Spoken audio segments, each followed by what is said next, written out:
It is the oil companies who shoulder the blame for this woeful economy today. They're the main cause of it. They're the one that's aggravating all the other little causes of this crappy economy. While oil company executives line their pockets with their billions of dollars. So un-American. You know, the rich people, they can make life a lot easier if they would just donate 1/100th of their income to help worthy causes. And the oil company executives, why can't you be satisfied with your so much money you got? You can't take it with you. You could live 10 lifetimes and you still couldn't spend it all. Why don't you give us a break? Lower the price. Sure, you're not going to make as much money, but you've already got all the money you need for 10 lifetimes. But here's what I think we ought to do. I think Congress, and if Congress passes it, I'll sign it, should pass a gas and energy anti-price gouging bill that would make it a felony punishable by up to 20 years in prison to gouge for oil company executives or convenience stores to gouge the price of gas, natural gas, diesel fuel, or energy.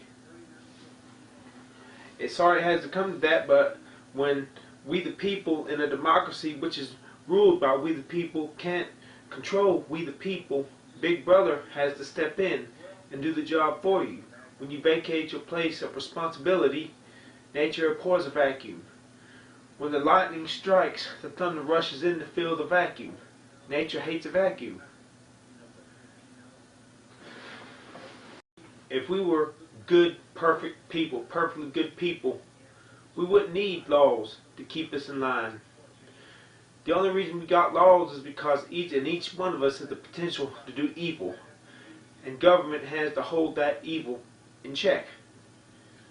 Government was established and became a reality because without it, when mankind refuses to control themselves, when they refuse to stop killing one another, when they refuse to stop killing their neighbors, when they refuse to stop stealing from them, when they can't stop stealing from their neighbors, when people steal and kill and lie to one another, society becomes sick. And if it keeps on unchecked, society will crumble under its own weight like a black hole in a white dwarf star. That is why our government has been established to hold the evil impulses of men in check. Because we can't do it ourselves. That is why we got the death penalty for murder.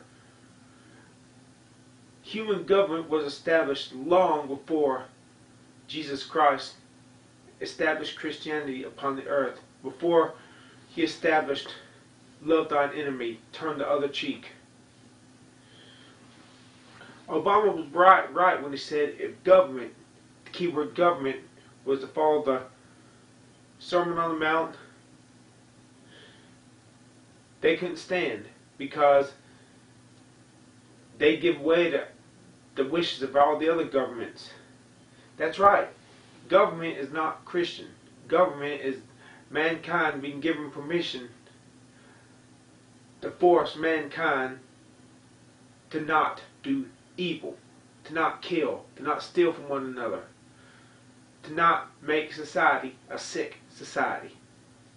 That's why there's no such thing as a Christian government. You see, if you're a good person, if you're one of God's people and you're a good person, then you're going to want to do good because it's what God wants.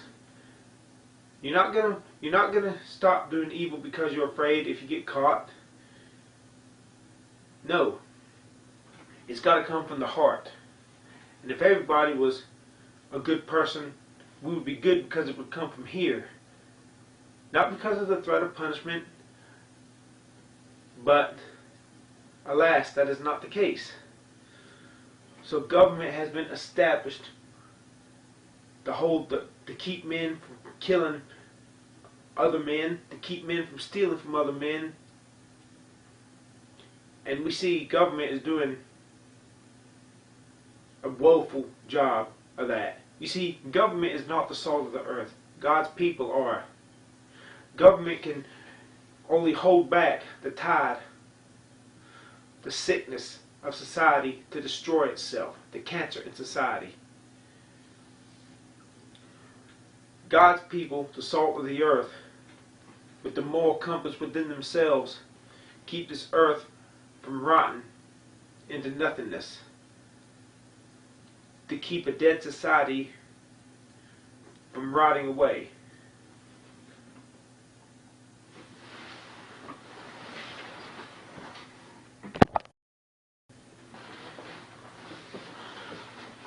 In a nutshell, and all these rants and raves, what I'm trying to say is, if this is a true democracy in a republic, if this is a true democracy, meaning ruled by we the people, we're not doing our job. There's so many of us killing one another, so many of us stealing from one another, lying to one another.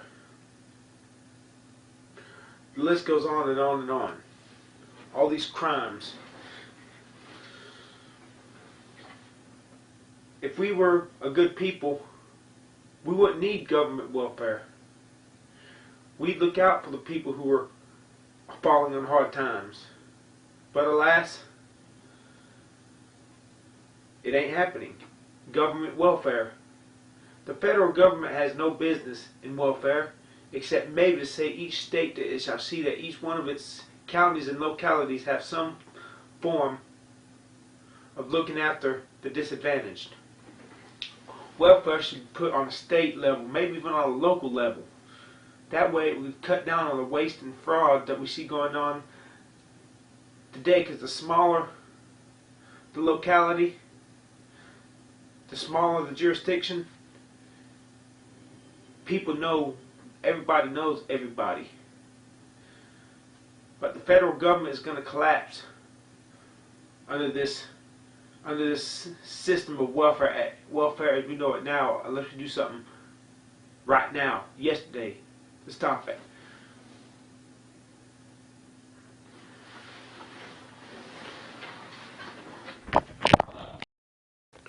With Pit, who's he? Gosh, that looks good. With Pit, with Pit.